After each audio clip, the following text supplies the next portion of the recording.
ETF index mutual funds నేర్చుకుని stock మార్కెట్లో రాణించాలనుకుంటున్నారా? వెంటనే ఈ నెంబర్కి కాల్ చేయండి. రమ్మగారు, చందమామ కథలు పిల్లలు బాగా ఇంట్రెస్ట్ చూపిస్తున్నారు. మాలాంటి తల్లులకి ఇంట్రెస్టే. సో పెద్ద కథ చెప్దామండి ఇవాళ. చెప్పండి రమ్మగారు. చాలా పెద్ద కథ చెప్తాం. అంటే బోల్డంతా లెంగ్దీ స్టోరీ అనమాట. ఓకే, ఒక 3-4 కథలు ఉన్నాయి. ఇవాళ ఒకటి చెప్దాం. నువ్వు వీలు వెంబడి గుర్తు చేస్తే మిగిలిన కథలు మళ్ళీ చెప్తాం. ఓకే అండి. మణిపురం అనే ఒక రాజ్యంలో రాజుగారి అమ్మాయికి ఏదో జబ్బు చేసిందట. చాలా జబ్బు చేసింది. జబ్బు చేస్తే రకరకాల వైద్యాలు చేయించారు. ఏం వైద్యం చేయించినా ఏమీ ఫలితం కనబడలా. పిల్ల జబ్బు కుదరలేదు. జబ్బు కుదరకపోయేసరికల్లా సరే ఏమన్నారు, ఆ రాజవైద్యుడు పిలిచి దానిమ్మ పళ్ళతోటి వైద్యం చేయాలండి ఈ అమ్మాయికి. మామూలు దానిమ్మ పళ్ళు కాదు, మామూలు దానిమ్మ పళ్ళతోటి కుదరదు. మంత్రపు దానిమ్మ పళ్ళు, వింత దానిమ్మ పళ్ళు, వాటితోటి వైద్యం చేస్తే కుదురుతుందండి అని చెప్పాడు. ఈ వింత దానిమ్మ పళ్ళు, మంత్రపు దానిమ్మ పళ్ళు ఎక్కడ దొరుకుతాయి? వెతకాలి కదా. ఈ రాజుగారు ఏం చేశాడు, ఇవన్నీ ఎవరు తెస్తారని దేశంలో దండోరా వేయించాడు.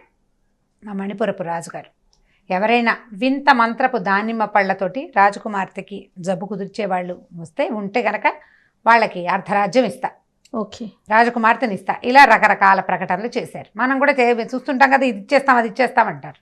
సరే ఏమైంది, ఆ ఊళ్ళో జనాలంతా విన్నారు. ఈ వింత మంత్రము ఇవన్నీ ఏమిటి, దానిమ్మ పళ్ళలో వింత పళ్ళు దానిమ్మ మంత్రపళ్ళు ఎలా ఉంటాయని ఆలోచిస్తూ జనాలు ఎవరు ఉత్సాహపడలా. ఆ ఊళ్ళో ఒక ధర్మబుద్ధి అని ఒక వ్యాపారస్తుడు ఉన్నట్ట. ఆయన పరమ అబద్ధాల కోరుట, ఎప్పుడూ అబద్ధమే చెప్తాడు. ఆయన నిజం చెప్పి ఎరగడు అసలు. అయితే ఆయనకి 3 కొడుకులు ఉన్నారు. పెద్దవాళ్ళు 2 వాళ్ళ నాన్నలాగానే అబద్ధాల కోరులు. 3వ వాడు సుబుద్ధి, వాడి పేరు. వాడు మంచివాడు, వాడు అబద్ధాలు చెప్పడు. అసలు అబద్ధం చెప్పాల్సి వస్తే మాట్లాడకుండా ఉంటాడనమాట వాడు. అయితే ఈయన ఏమన్నాడు, కొడుకులకు చెప్పాడు, ఎరా అర్ధరాజ్యం ఇస్తారట, రాజుగారి అమ్మాయిని ఇస్తారట, ట్రై చేస్తే సరిపోతుంది కదా. మన దొడ్లో పెరట్లో ఉన్నటువంటి దానిమ్మ పళ్ళు లాంటి పళ్ళు అసలు ఊళ్ళో లేవు. అవే వింత పళ్ళు, అవే మంత్రపళ్ళు, గాడిద గుడ్డు ఏమవుతుంది, చెరుకో 2 పళ్ళు కోసుకుని వెళ్ళండి రా అన్నాడు. ముందు ఏం చేశాడు, పెద్ద అబ్బాయి ట్రై చేయడం కోసం 2 దానిమ్మ పళ్ళు, పెద్ద పెద్ద పళ్ళుట వాళ్ళ దొడ్లో, ఇంతంత పళ్ళు కాసేబెట్ట. 2 పళ్ళను బుట్టలో పెట్టుకుని బుట్ట పుచ్చుకొని వెళ్తున్నట్టు. వెళ్తుంటే ఒక యతీశ్వరుడు ఎదురొచ్చాడు. ఏమిటబ్బాయి, ఎవరబ్బాయివి అని అడిగాడు. ఫలానా ధర్మబుద్ధి గారు పెద్ద అబ్బాయినండి అన్నాడు. బాగా నిజం చెప్పాడు. ఏమిటో ఈ బుట్టలో అని అడిగితే, బుట్టలో కప్పలండి అన్నాడు. అనేసరికి ఆయనకి అలాగా సరేలే అని వెళ్ళిపోయాడు. వీడు పోయి రాజకుమార్తె ఒంట్లో బాగుండలేదుగా, అమ్మాయి మంచం మీద పడుకుంది, అక్కడికి వెళ్ళాడు. తెరలు అవి వేసి ఉన్నాయి. అమ్మాయి దగ్గరికి వెళ్ళి ఆ అమ్మాయి దగ్గర ఈ తెరలు తొలగిచ్చారు. దానిమ్మ పళ్ళు ఆవిడకి చూపించడానికి. ఈ బుట్ట తీయంగానే 2 బోదురు కప్పలు చెంగుమని ఎగిరి అమ్మాయి మీదకి దూకేసరికల్లా ఈ రాజుగారు ఆవురవురా వైద్యం చేస్తామని కప్పలు తెచ్చి మా పిల్లని అసలే ఉంటో బాగుండదని బెదిరిస్తారు, వీడిని చావుకొట్టి చెవులు మూయండిరా అంటే వాడిని కొట్టి చెరసాల పడేశారు. అయ్యో పెద్దవాడు ఫెయిల్ అయ్యాడని 2వ వాడికి మళ్ళీ 2 దానిమ్మ పళ్ళు కోసి ఇచ్చాడు ధర్మబుద్ధి. వీడు 2 దానిమ్మ పళ్ళు పుచ్చుకొని వెళ్తున్నాడు. దారిలో యతీశ్వరుడు మళ్ళీ కనపడ్డాడు. అబ్బాయి ఎక్కడికి రా, ఏమిట్రా అని అడిగితే, ఆడుకోవడానికి వెళ్తున్నానండి అన్నాడు. అనేసరికల్లా బుట్టలో ఏం పెట్టుకెళ్తున్నావురా అంటే, పీతలు ఉన్నాయండి అన్నట్టు. పీతలా, బాగుంది నాయన అన్నాడు. అనేసరికల్లా సరే మళ్ళీ వీడు లోపలికి వెళ్ళాడు. ఈసారి రాజకుమార్తె మరీ దగ్గరగా నుంచోకుండా నా దగ్గర మంత్రపు దానిమ్మ పళ్ళు ఉన్నాయని ఓపెన్ చేశాడు. చేసేసరికల్లా పీతలు 2 చక్కగా గుణగుణలాడుతూ బయటకు వచ్చినాయి. వచ్చేసరికి వీడిని కూడా తన్నారు. తన్ని చెరసాల పడేశారు. ధర్మబుద్ధి కొడుకులు దుర్మార్గులు ఇట్లా రాణిగారి యువరాణిని బెదిరించడానికి భయపెట్టడానికి చేశారని చెప్పుకున్నారు ఊరంతా. 3వసారి ఏమైంది, సుబుద్ధి అన్నాడు, నేను కూడా తీసుకెళ్తాను నాన్న అంటే, వాళ్ళ నాన్న అన్నాడు, బోల్డ్ అంత తెలివైన వాళ్ళు, పెద్దవాళ్ళు 2 వల్లే కాలేదు, దెబ్బలు తినొచ్చారు, నీ వల్ల ఏమవుతుంది, తెలివి తక్కువ పెద్దమవి, నీకు అబద్ధం ఆడడం కూడా రాదు, ఎందుకు పనికిరావు, నువ్వు వేస్ట్ ఫెలో అన్నాడు. అయినా సరే సుబుద్ధి పోన్లే నాన్న, నాకు రాకపోతే పోయిందిలే, రాజకుమార్తె పోనీ దానిమ్మ పళ్ళు ఇస్తే ఆరోగ్యానికైనా మంచిది, రాజుగారి అమ్మాయికి 2 పళ్ళైనా ఇవ్వకూడదా మనం అని 2 పెద్దగా నున్నగా నిగనిగలాడుతున్న దానిమ్మ పళ్ళు పోసుకుని ఒక చిన్న గావంచాలో పెట్టుకుని పట్టుకెళ్తున్నాడు. వీటికి మళ్ళీ ఆ యతీశ్వరుడు ఎదురొచ్చాడు. అబ్బాయి ఎవరబ్బాయిరా అన్నాడు. అయితే ఈవిడ దండం పెట్టి, ఫలానా ధర్మబుద్ధి గారు 3వ అబ్బాయినండి సుబుద్ధి, మరి రాణిగారికి యువరాణికి ఒంట్లో బాగుండలేదు కదండి, చూడ్డానికి వెళ్తున్నానండి అన్నట్టు. గావంచాలో ఏమిటో చుట్టావు, ఏమిట్రా అని అడిగాడు ఆయన. ఇవి ఆవిడ రోగం కుదర్చడం కోసం దానిమ్మ పళ్ళు అండి అన్నట్టు. నిజం చెప్పేసరికల్లా ఆయన అవునా అలాగే రా అవును అన్నాడు ఆయన. వీడు వెళ్ళి ఆ దానిమ్మ పళ్ళు ఇచ్చేసరికల్లా పట్టుకోగానే పిల్ల మెల్లిగా లేచి కూర్చుంది. ఓహో, లేచి కూర్చునేసరికల్లా సరే ఏదో బాగానే ఉందిగా, అక్కడి నుంచి పళ్ళు ఒలిచి పెడితే ఆ అమ్మాయి ఒక్కో గింజ తినేసరికల్లా పోయిన కళంతా తిరిగి వచ్చి అమ్మాయి నార్మల్గా అయిపోయింది. ఒక రోజు గడిచేసరికి ఇక రాజుగారికి దిగులు పట్టుకుంది. ఈ ఎదురుగుండా ఉన్నవాడేమో ఓ శెట్టి కొడుకు, సామాన్యంగా ఉన్నాడు. వీడికి అర్ధరాజ్యం ఇచ్చేయాలి, వీడికి అమ్మాయిని ఇచ్చేయాలా? ఇవ్వబుద్ధి కాల ఆయనకి, ఇవ్వాలనిపించలే. ఏమన్నాడు, అబ్బాయి అడిగాడు, మీరు అమ్మాయిని ఇచ్చి పెళ్లి చేస్తామన్నారు కదండి, అర్ధరాజ్యం వద్దు, అమ్మాయిని ఇచ్చి పెళ్లి చేయండి అన్నాడు. నాకు రాజ్యం వద్దండి, అమ్మాయిని ఇచ్చి పెళ్లి చేయండి అనేసరికల్లా రాజుగారు అన్నారు. అప్పుడే ఏమైంది, గండబేరుండ పక్షి ఉంది కదా మన దగ్గర, మనకు అవతల ఉంటుంది, సముద్రంలో ఒక దీవిలో ఉంటుందన్నమాట. ఆ గండబేరుండ పక్షి ఈక పట్టుకురా, ఆ ఈకను తెచ్చిచ్చావా మా అమ్మాయిని ఇచ్చి పెళ్లి చేస్తే అర్ధరాజ్యం కూడా ఇస్తానన్నాడు. వీడు సరేనని బయలుదేరాడు. గండబేరుండ పక్షి ఈక తేవటం అంటే ఎంత కష్టం. గండబేరుండం అంటే పాత కథల్లో, ఈ జానపద కథల్లో బాగా కనపడుతుంది. పెద్ద గద్ద అనమాట అది. దానికి ఏవో మాయమంత్రాలు ఉంటాయని, మహిమలు ఉంటాయని దానికి చాలా తెలుసని అలా చెప్పుకుంటారు. అయితే ఏమైంది, వీడు వెళ్తుంటే దారిలో ఒక రాజుగారి ఇంట్లో ఆశ్రయం పొందాడు. ఆశ్రయం పొందేసరికల్లా రాజుగారి గండబేరుండ పక్షి దగ్గరికి వెళ్తున్నావు కదా నువ్వు, ఈ గండబేరుండానికి తెలియని విషయం లేదు, మా ఖజానా తాళం చెవి ఎక్కడో పోయింది, ఖజానా తాళం చెవి కనపట్టాల కొన్నాళ్ళుగా, దాంతో రాజ్యంలో డబ్బులు లేక చాలా అవస్థపడుతున్నాము, గండబేరుండానికి అన్నీ కనపడతాయి, ఆ తాళం చెవి ఎక్కడుందో కనుక్కురా బాబు అని చెప్పారు. సరే అయిందా. అక్కడి నుంచి ఆ రోజు మర్నాడు పొద్దున వాళ్ళు ఏదో వాళ్ళకి బహుమానం ఇచ్చిన అవి ఇవి పుచ్చుకొని రెండో రాజ్యం వైపు నడిచాడు. ఓ 3 రాజ్యాలు దాటాలన్నమాట అక్కడికి వెళ్ళడానికి. ఈ రెండో రాజ్యంలో కూడా ఆ రోజు రాత్రి విశ్రమించాడు. వాళ్ళు ఏమన్నారంటే, బాబు మా అమ్మాయికి చాలా అనారోగ్యము, అసలు లేవట్లేదు పిల్ల, ఎంతో జబ్బు చేసింది, మా వైద్యుడు దానికి ఏం జబ్బో తెలుసుకోలేకపోతున్నారు, మా పిల్ల జబ్బు కారణం గండబేరుండాన్ని అడిగిరావా నువ్వు అని అడిగాడు. సరే అది కూడా అడిగొస్తానన్నాడు. 3వ రాజ్యంలో నిద్ర చేయకుండానే ఇతను సముద్ర తీరానికి వెళ్ళిపోయాడు. ఆ సముద్ర తీరంలో ఒక పెద్ద బ్రహ్మాండమైన ఒంటికన్ను రాక్షసుడు ఒకడున్నాడు.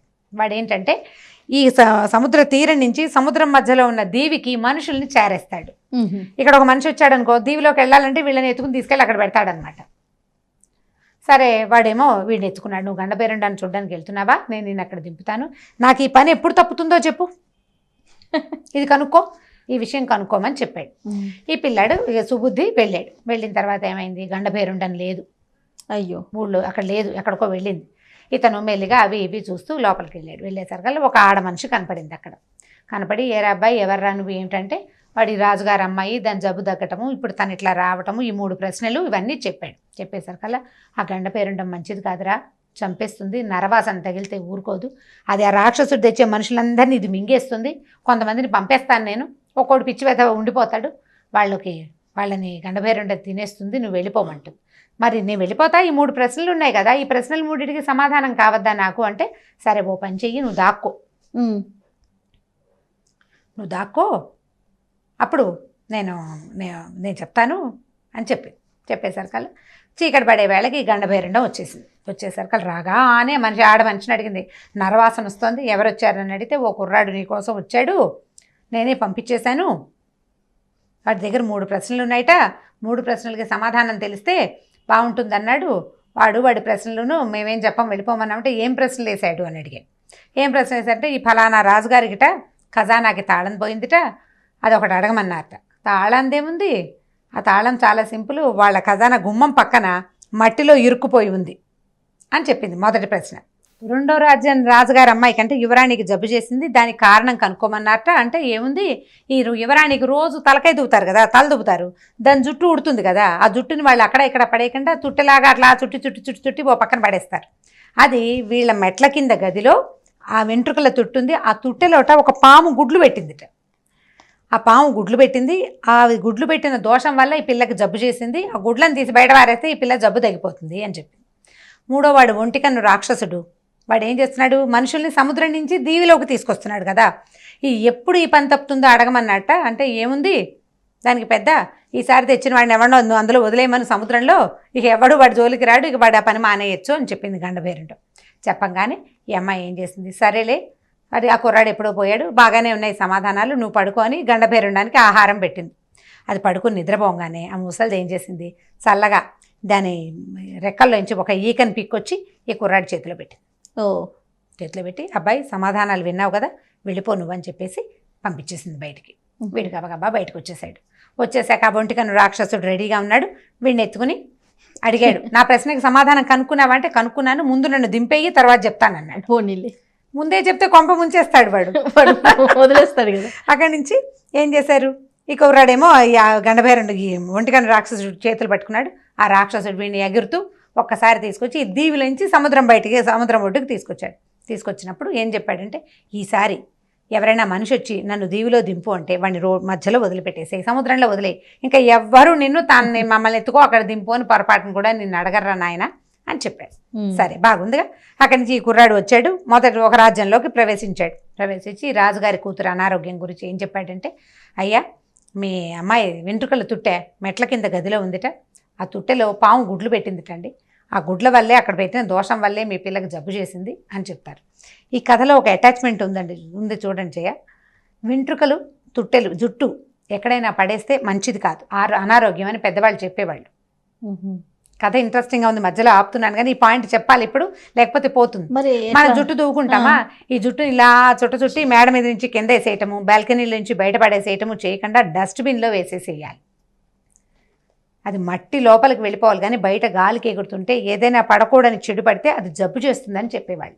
పాతకాలం కథ జ్ఞాపకం పెట్టుకోండి ఇది ఖచ్చితంగా. అక్కడి నుంచి ఏమైంది, రాజుగారు అమ్మాయి వెంటనే వీళ్ళు ఏం చేస్తారు, గబగబా మెట్ల కింద గదిలోకి కిందకి వెళ్ళిపోయి చూస్తే దాని నిండా పాము గుడ్లు ఉన్నాయి, ఆ పాప జుట్టు నిండా.